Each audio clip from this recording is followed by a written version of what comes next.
I'll be the last one left when the lights go out. I'm down to one last breath, but I can't stop now. We all fall down sometimes, yeah, but that's just life. So cross my heart and hope to die. Baby, I was born to fight the fear when I feel like dying. I'm trying to fly high, but I'm not a pilot, can't deny it. There's some days I feel idiotic, just a product of a system where you're lucky just to make a dollar. That ain't gonna stop me cause my grind's contagious. I'll do what it takes to turn passion to paychecks. And if I go down, I'ma do it on my terms. And every single problem brings a lesson that I learned. The darkest nights, when things seem so broken, it's hard to shine, but I still try. I'll be the last one left when the lights go out. I'm down to one last breath, but I can't stop now. We all fall down sometimes, yeah, but that's just life. So cross my heart and hope to die. Baby, I was born to fight. Go. Halo semuanya, kami dari kelas 11 IPA akan menjelaskan proyek yang dibuat. Jadi proyek ini merupakan proyek dinamika gerak yang besar ini adalah dinamika gerak yang efektif, dan yang ini yang tidak efektif. Ini adalah robot. Alat bahan dalam pembuatan ini saya akan mulai dari yang tidak efektif dulu. Jadi yang tidak efektif ini kami menggunakan kertas padi dan juga pipa. Kami menempelkannya dengan lem tembak dan mewarnainya dengan cat akrilik. Lalu untuk gerobak yang efektif di sini kami menggunakan triplek sebagai dasarnya, lalu menggunakan pipa juga penyambung pipa ini untuk gagangnya. Setelah itu kami juga menggunakan roda, ada 4 roda di bawah untuk pergerakannya. Kami menggunakan baut juga untuk penyatukannya. Lalu apa saja manfaat dari gerobak yang telah kami buat? Nah, manfaat dari gerobak yang efektif ini adalah untuk mengangkut barang dari satu tempat ke tempat lain.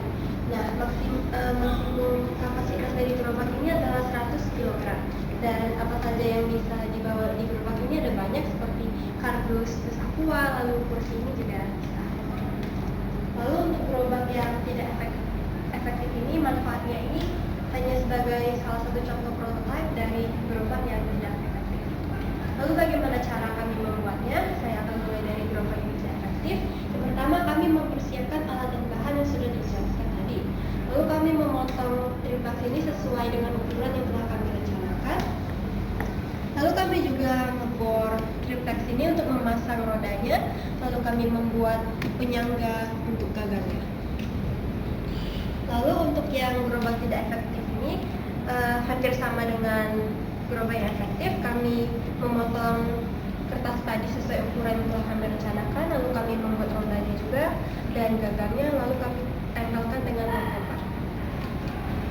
Gerobak ini menggunakan beberapa konsep fisika dalam penerapannya. Ada 4 konsep yang diterapkan, yaitu konsep usaha dan energi, konsep dinamika gerak, konsep dinamika rotasi, dan juga konsep momen inersia.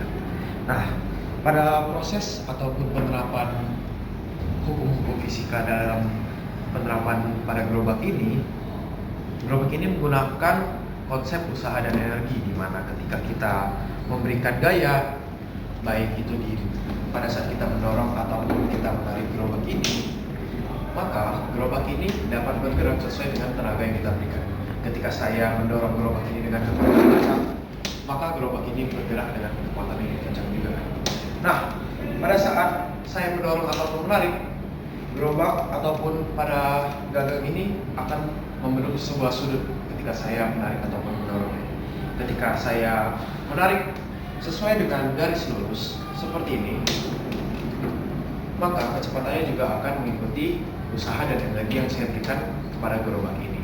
Pada konsep dinamika gerak, ketika gerobak ini saya dorong dengan sudut yang membentuk sudut lancip seperti ini, maka kecepatan yang akan terjadi pada gerobak ini akan sangat kecil dibandingkan ketika saya menarik gerobak ini dengan sudut yang sejajar dengan sumbu Y, maka gerobak akan bergerak dengan cepat. Selanjutnya adalah konsep dari dinamika rotasi. Pada konsep dinamika rotasi diketahui bahwa kecepatan benda atau rotasi benda itu merupakan sebuah peristiwa di mana perputaran benda tidak melalui sumbu putar. Jadi dalam kata lain, ketika roda bergerak, roda akan melakukan rotasi dan tidak memotong sumbu putarnya. Seperti contohnya pada roda ini, ketika saya dorong, roda akan berputar searah dengan jarum jam. Jika saya tarik, roda akan berputar berlawanan dengan arah jarum jam. Nah, selanjutnya adalah momen inersia. Pada momen inersia juga diketahui sebagai salah satu bentuk dari hukum 1 Newton atau hukum kelembaban, di mana hukum 1 Newton mengatakan bahwa benda akan cenderung mempertahankan posisinya, sehingga ketika saya mendorong, roda akan cenderung mempertahankan rotasinya, dan ketika saya memberikan gaya akan berhenti. Sekian penjelasan mengenai proyek yang telah kami lakukan. Terima kasih, semoga bermanfaat.